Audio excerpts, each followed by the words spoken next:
नमस्कार, प्राचीन ग्रंथ ज्ञान चैनल में आपका स्वागत है। आज हम आपको श्रीमद् देवी भागवत पुराण के तीसरे स्कंद में अध्याय 4 श्रवण करवाएंगे, जिसमें भगवती के चरण नख में त्रिदेवों को संपूर्ण ब्रह्मांड का दर्शन होना, भगवान विष्णु द्वारा देवी की स्तुति करने का वर्णन किया गया है। तो आए श्रोताओं, हम कथा श्रवण करने से पहले चैनल को सब्सक्राइब करके वीडियो को पूरा देखें। तो चलिए हम वीडियो को शुरू करते हैं। ब्रह्मा जी बोले, हे नारद, ऐसा कहकर जनार्दन भगवान विष्णु ने पुनः कहा, हम लोग बार बार प्रणाम करते हुए उनके पास चलें। वे वरदायिनी महामाया हमें अवश्य वरदान देंगी, अतः निर्भय होकर हमें उनके चरणों के निकट चलकर उनकी स्तुति करनी चाहिए। यदि उनके द्वारपाल हमें वहां रोकेंगे तो हम लोग ध्यानपूर्वक वहीं बैठकर देवी की स्तुति करने लगेंगे। ब्रह्मा जी बोले, भगवान विष्णु के ऐसा कहने पर मैं तथा शिव हम दोनों प्रसन्नता से गदगद होकर शीघ्र उनके निकट जाने को उत्सुक हो गए। विष्णु से, ठीक है, ऐसा कहकर हम तीनों शीघ्रतापूर्वक विमान से उतरकर मन ही मन अनेक तर्क वितर्क करते हुए भगवती के द्वार पर ज्यों ही पहुंचे, त्यों ही द्वार पर स्थित हम सभी को देखकर मंद मुस्कान करके उन भगवती ने हम तीनों को स्त्री रूप में परिणत कर दिया।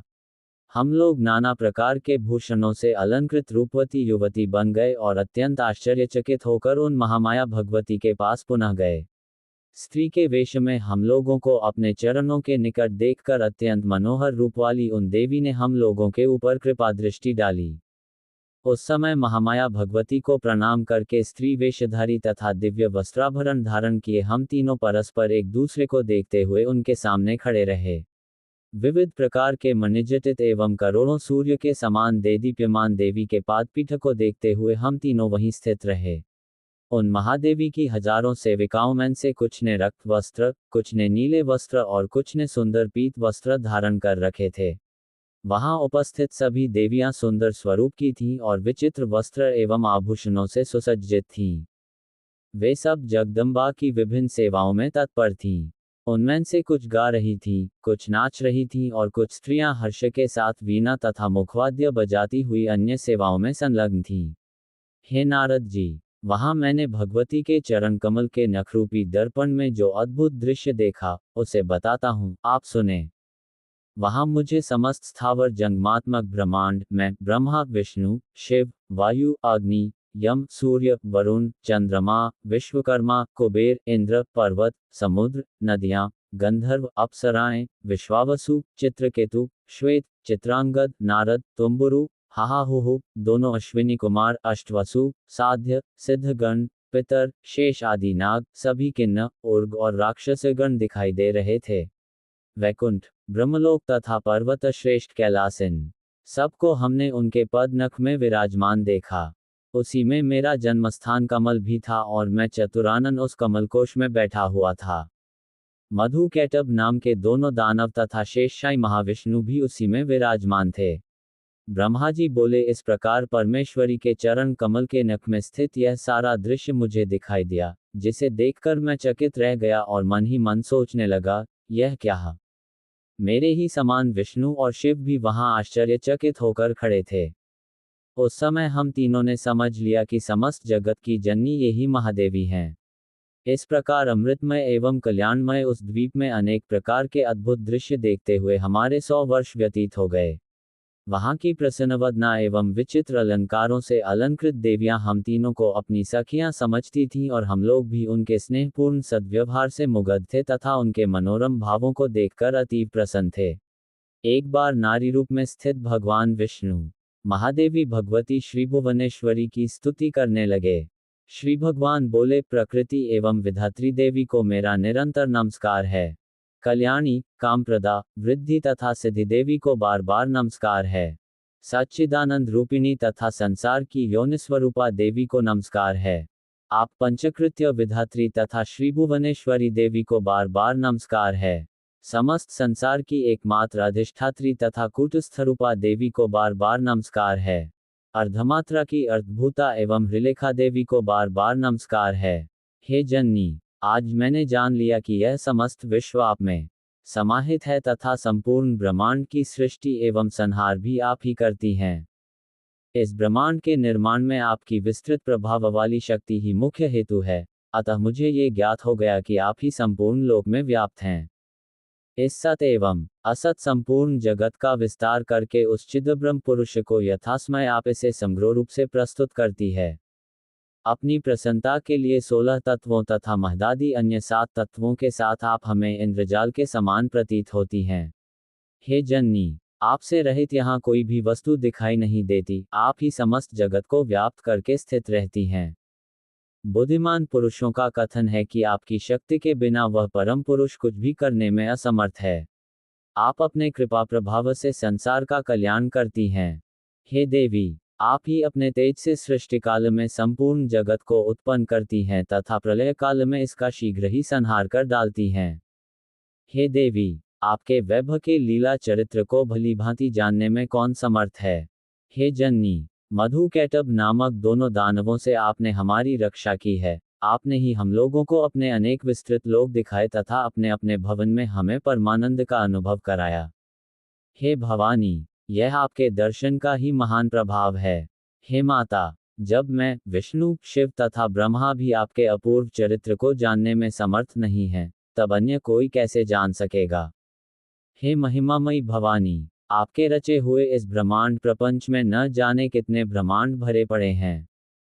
हम लोगों ने आपके इस लोक में अद्भुत प्रभाव वाले दूसरे विष्णु, शिव तथा ब्रह्मा को देखा है। हे देवी, क्या वे देवता अन्यान्य लोकों में नहीं होंगे?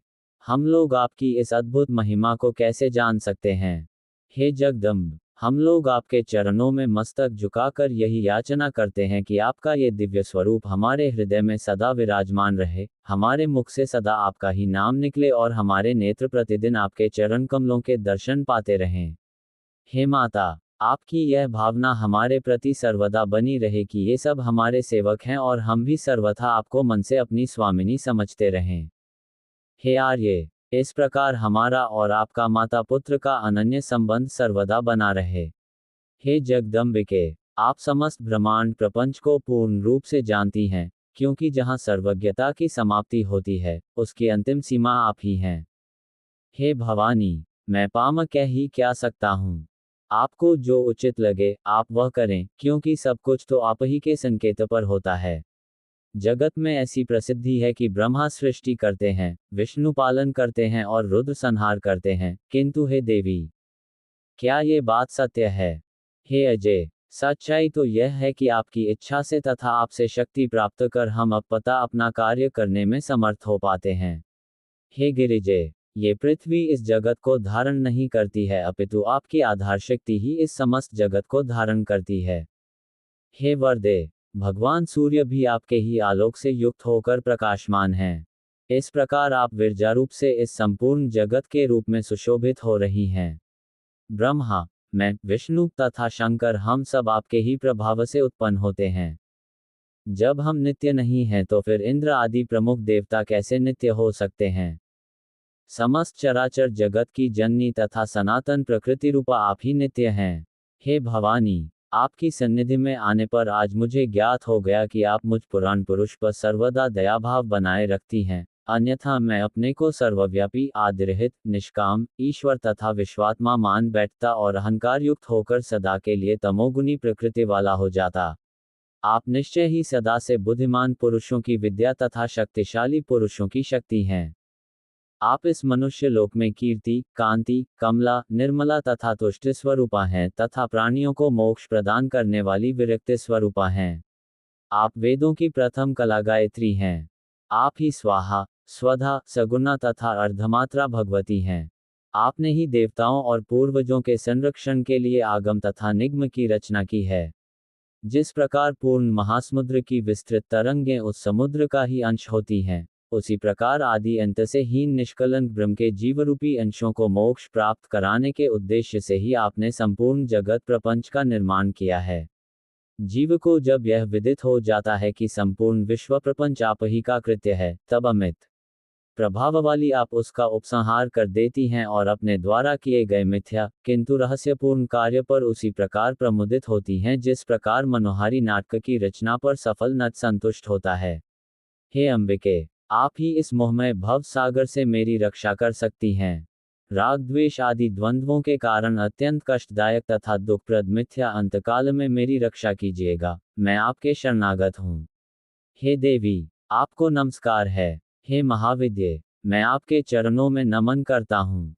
हे सर्वार्थदात्री शिवे, आप ज्ञानरूपी प्रकाश से मेरे हृदय को आलोक प्रदान कीजिए। नमस्कार, आज का वीडियो इतना ही। अगला अध्याय अगले वीडियो में। तब तक बन रहे हमारे YouTube चैनल प्राचीन ग्रंथ ज्ञान पर। धन्यवाद।